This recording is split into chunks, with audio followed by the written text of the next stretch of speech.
and it's not a very, it's a survival technique, but at a great expense. Now, if you look at this animal, this actually, in evolutionary terms, comes before the reptiles. This is an amphibian, and this is a salamander. An amazing, amazing creature. Because the salamanders, the order Urodeo, are the only adult vertebrates that can truly regenerate lost limbs. You cut off a salamander's little hand, and it will form a blastema. And from that blastema, will develop a new hand. Remember I showed you a little girl with a wound, and a little boy with two sort of wounds with no fingers. The interesting thing, or fascinating thing about this is you cut off the wrist on one side, the elbow at the other side, you have the blastemas, and you swap them over, then a new forearm and hand will develop from this side, and a hand will grow from this side. Another fascinating thing is that if you denervate the limbs, nothing will happen. What is going on there? Amazing. I don't really know, but this is a Chinese fire-bellied newt, and I actually started a colony of these in Hong Kong because they're such fascinating creatures.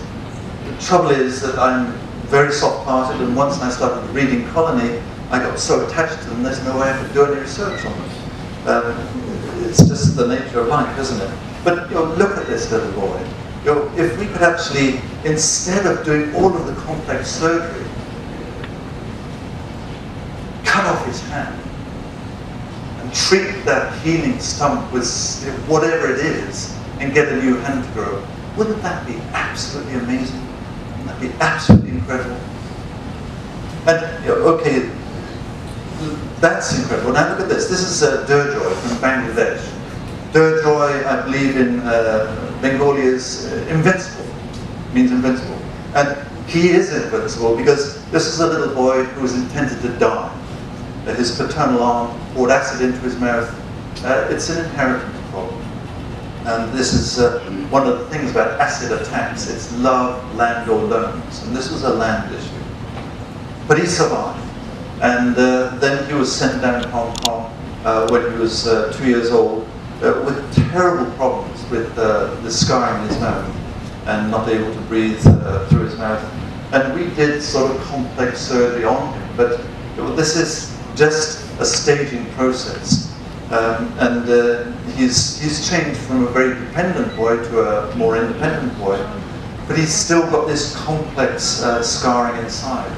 And this was not long after I'd had the great good fortune of meeting a wonderful, wonderful person, Professor Niranjan Bhattacharya, and we were talking about regenerative medicine, and we were talking about the human umbilical cord, this amazing structure that you all depended upon at one time of your life, and 56,000 kilometers produced each year, 55.999 kilometers thrown away, maybe even more. But it is a magic resource that nature has given us. And what I was thinking is, could we actually use this to actually line the mouth of Durjoy? Because when you think about your mouth and you roll your tongue inside your mouth, you realize there are many different structures in there, or different types of epithelial structure. The hard palate, the soft palate, the tongue, the surface of the tongue, the buccal mucosa, it's all different. And if you have a tissue that has plasticity, and instead of putting a skin graft in, you put in a graft from an umbilical cord and it can differentiate, wouldn't that be wonderful? Again, we're not there yet, but we're trying and we're looking at characterizing the different aspects of human umbilical cord lining epithelial cells. But again, I'm coming back to the fact that we have a reality which is based on clinical observations. And I believe that clinical observation is very, very, very important. And it's very, very, very important for basic scientists. And that's where the translation comes in. It's a two-way process. And the basic scientists must go into the clinics. They must see the patients. They must have an idea about what they're dealing with. And if you don't, then you can just go down cul-de-sacs and blind-ending pathways and spend a whole life doing something that's not really going to be very relevant. So there are probabilities in science, but I think there are certainties in nature. And when we're talking about regenerative medicine, we can talk about regenerating a limb, we can talk about regenerating an organ, we can talk about form, we can talk about function. I won't go into this for the sake of time because I love these little creatures too. Plants, they have stem cells, they regenerate, they have wounds, they can heal. Salamanders, absolutely, but not in India, because there is only one Urodele in India, and that is the Himalayan salamander, which is a protected species, and not to be dealt with lightly. Kolkata, incredible place, School of Tropical Medicine. And where we want to go, I think Narendran is there. He's the orange dot, and I'm the red dot.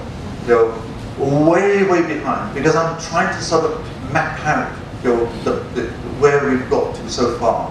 And Narendran is sort of far ahead.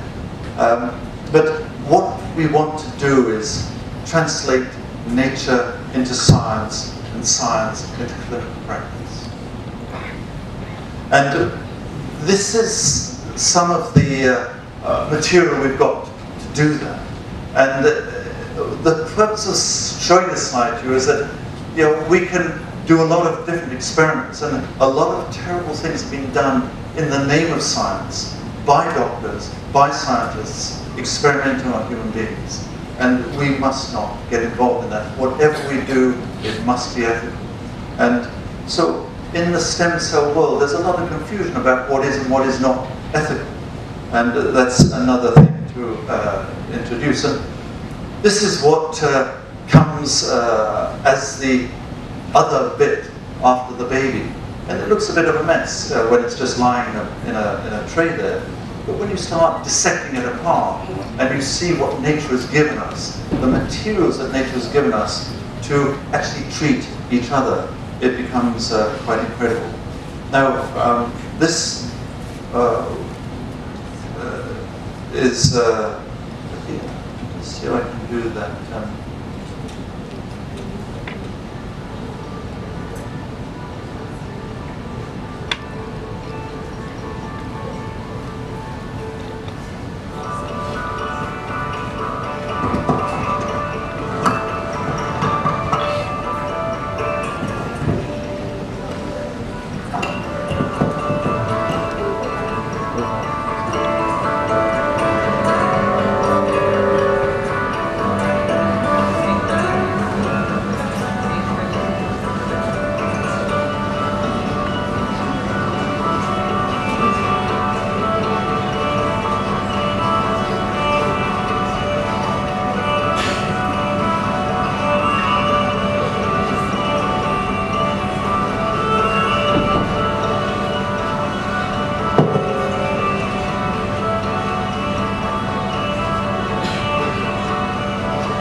That's just an indulgence, and I hope you forgive me for sharing it with you. But this is what we are hoping to do, is to combine basic science, looking at structure and function, looking at pathology, and it's a continuous cycle, a continuous circle. And so when we are looking at science, when we're looking at regeneration, science and nature, I think the cutting edge of the salamander limb is at the cutting edge of science. And on that note, let me say